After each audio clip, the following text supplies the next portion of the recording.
Good morning, everybody.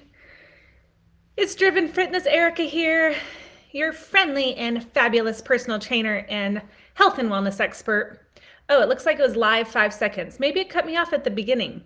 Good morning, everybody. It's Coach Erica here with Driven Fitness, your friendly and fabulous personal trainer and health and wellness expert. Happy Wednesday. Cinco de Mayo. Happy Cinco de Mayo for all of those who celebrate. Maybe with a little margarita, maybe a special Cinco de Mayo workout today.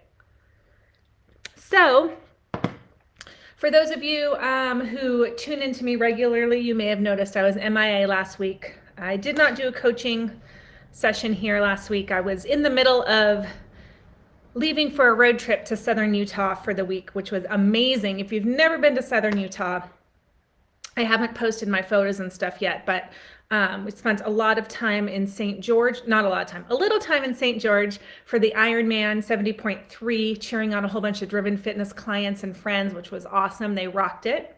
For those of you who don't know, that's a triathlon, half Ironman, swim, bike, run, difficult course. So good job to you guys who are out there racing. I know it felt good to be racing again. And then I was in Kanab, Utah, which is about 90 minutes east of St. George and on the back entrance of Zion. Beautiful, beautiful area, little town. All the amazing things of Zion without the crowds. So if you ever chance to go out there, it really, really is a special place. So that's why I was MIA. But I am back. So I own and operate Driven Fitness. I do Zoom live small group classes and semi-private training for people all across the country, and live in person here in Northern Nevada. So if you are looking for a fitness program, especially if you are a lady over 40, that's what I specialize in. So come on over and check us out via Zoom or in our studio. This week, I wanted to talk about digital diets. What does that even mean? So one of the many podcasts I listened to on my road trip was one with Rich Roll, is the gentleman's name. Ultra marathoner, endurance athlete, is a very successful podcast. And he interviewed a man named Cal Newport, who is a professor of computer science at Georgetown and does a lot of research on media, digital addiction, and how we're now living our lives connected to this, right? So I'm going to talk about it. It is on YouTube. It's also on podcasts. If you're a podcast person, it's the Rich Roll podcast, ROLL, and it is episode 447. If you're interested in checking out the whole thing, super interesting. I definitely recommend that you check it out. So I want to start with a quote that Cal Newport, professor of computer science at Georgetown, said about the digital world. He said, simply put, humans are not wired to be constantly wired. Food for thought, right? We are not wired to be constantly wired. So what's the problem with how we're living our lives? I don't know if you are like me, but it's really become difficult to get away from my phone. Excuse me, I have a tickle in my throat. I've been coughing constantly. It's been really hard to get away from digital media, and I use it a lot for work. There's definitely that necessity where I use a lot of social media, I'm checking emails, all that kind of stuff, necessity. But to be honest, that is probably 20% of it, right? I can do almost all those things on my laptop. The rest of the 80% is just a habit, and I think it has become a bad habit because, as many of you know, you can go down that wormhole of checking Instagram, Facebook, searching things online, going through the news, and all of a sudden, an hour, 2 hours of the day are gone, or I'm achy because I've been down looking at my phone, or most importantly, and what's bothered me the most lately is that I'm not present completely in whatever else I'm doing, right? I might be talking to someone and I'm doing something on my phone at the same time. It's just not healthy. It's not not respectful to the person who I'm with. And it's not respectful to me. Good morning, whoever just joined us, hello. It's not being respectful to myself and how I want to be spending my time in my life. So I really like this podcast because it helped give me some concrete ways to decrease my digital footprint and not use tech so much and be addicted to it so much, because it really does become an addiction. So what's the problem with being connected all the time? Well, number one, from me as a trainer, my perspective is the physical nature of this phone and how we are standing and looking at it all the time, which is like this, right? How many times are you just seeing people like this all the time? Head down, posture down. That is really, really bad for your body. Number one, you'll probably notice at the end of the day, maybe you're just tight up here, tight. You might have a tension headache. Everything feels just locked up. Not to mention that we talk about posture a lot in my classes and here on our coaching sessions, that this forward motion here and then down or chin jutted forward puts a ton of strain in your spine in this cervical area. And people are actually starting to have disc issues, herniated discs, arthritis, all kinds of issues in the neck, literally from spending so much time looking down like this. So just from a physical standpoint, that's a problem. There are things you can do, like have a seat against a wall or something, knees up, and be able to have your phone at a higher setting so that you are straight. Or if you're on a chair, bending over straight back, again, leaning on your elbows so that you have a straight spine. But that stuff is hard to remember, right? So physically, that's the problem with this device here.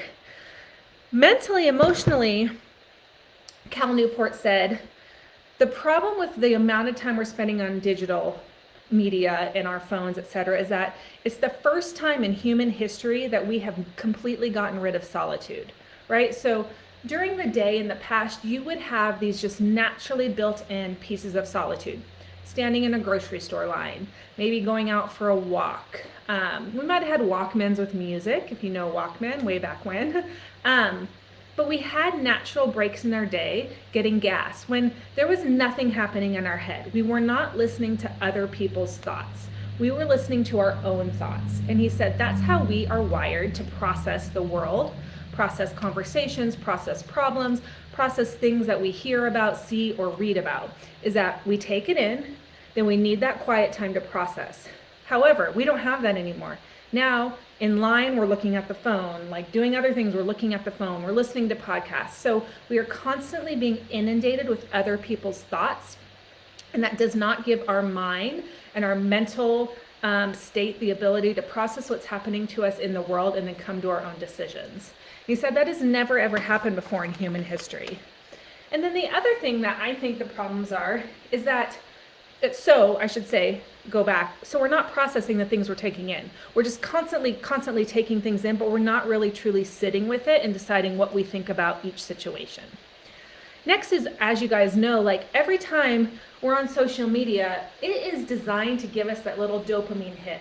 Ooh, we have a like. Ooh, what did people comment? Oh, what did people post, right? That feeds the same centers of the brain that addiction does. Drugs, alcohol, it hits that little, gives that little dopamine, feel good response, and then it makes you want more.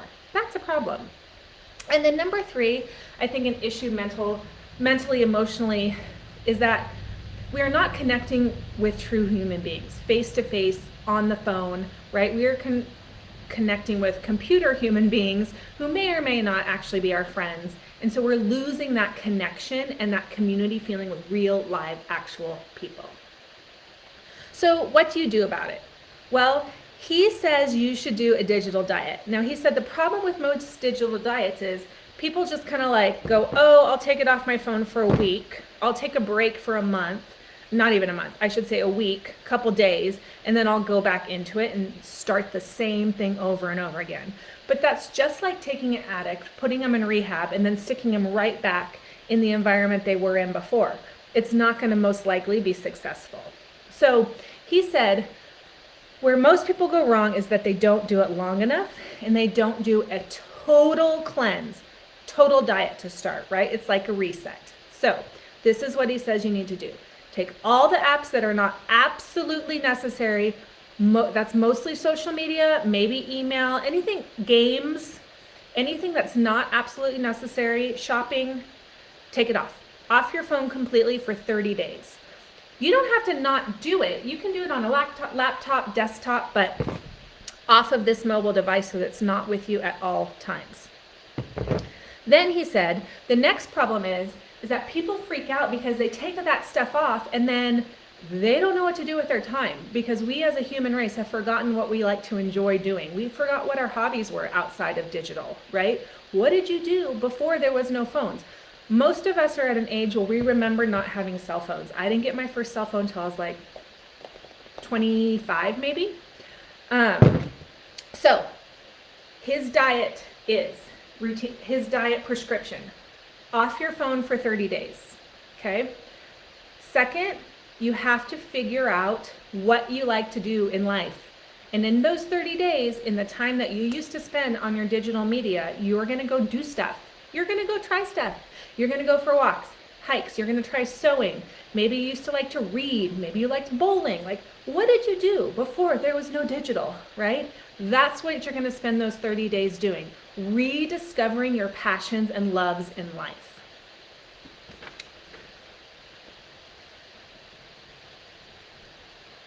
The next thing he says is that, I'm going through my notes, that's why I paused. The next thing he says is that your digital lifestyle has to be rooted in a philosophy about life. That's the next problem, is people do a cleanse a couple days, or maybe Sundays. They're like, oh, I just won't do it on Sundays. But there's not really a philosophy behind it. Like, what do you really want your life to look like? What's important to you? And then how will digital fit into that? It's kind of like when I say you have to have a lifestyle and philosophy about fitness or nutrition habits, right? You don't just exercise for a week and then go back to what you were doing before. You have to do daily habits that create an identity around your philosophy. So I am an active person. I do something active like almost every day. I get fresh air and sunshine and the great outdoors almost every day. That's just my philosophy and my lifestyle. So you have to apply that fitness and nutrition ideology to digital. So maybe you are someone that just uses digital on the computer and that's it. And it's once a day and it is not with you constantly. The rest of the time you're living life and enjoying things. Because, you know, at the end of the day, when we're all at the end of our days on our deathbed, are we going to care about how often we are on Instagram? I don't think so. But you might care about how present you were with your family. You might care how many national parks you got to visit and really truly just enjoyed and experienced them, right? So he said, in those 30 days, you're trying your hobbies so that you're creating your philosophy about the digital world. After the 30 days, you can reevaluate and decide what apps need to go back onto your phone, if any. Most of us might decide, you know what? I don't need those apps anymore. It might be more inconvenient, he said, but your life might be more fulfilled. So you have to accept the fact that maybe not having all that stuff on your phone is an inconvenience. You have to now transfer photos maybe to your desktop or your laptop before you post them, etc. But is that small inconvenience worth a bigger, broader, fuller life? You have to decide. Just like fitness or nutrition, it has to be tied into a philosophy and identity. All right, so that was it for today, digital diets. So I did take Instagram and Facebook off of my phone, step one. I didn't delete them totally. I took them off my home screen. And I have determined that Facebook will probably stay off for sure. It's easier for me to do it on my laptop. Instagram's a little tougher. It's not so user-friendly for work, especially on my desktop, but I'm working on it. So those are my first two steps. I took a whole bunch of other apps off that I don't need either, Amazon, like all this other stuff. That stuff doesn't bother me at all. Facebook and Instagram are the two that are gonna be a little bit of a challenge. So those ones I'm working on. And I tell you, it was liberating to get up in the morning and do my stuff and then go, I looked at my phone the first day and I was like, oh, I can't look at Facebook and Instagram. That's awesome. Put it down, went about my day, right? So try it, see how it feels. Again, if you want to check out the full YouTube interview, it's like, so you can watch it. Look up on YouTube, Rich Roll, Cal Newport, or Digital Minimalism. And it's episode 447 on podcasts. So go out, make it a great day. Give me a little comment if you watch this in the future and let me know what you think and how you feel about your own digital footprint. and I'll see you guys next week. Bye.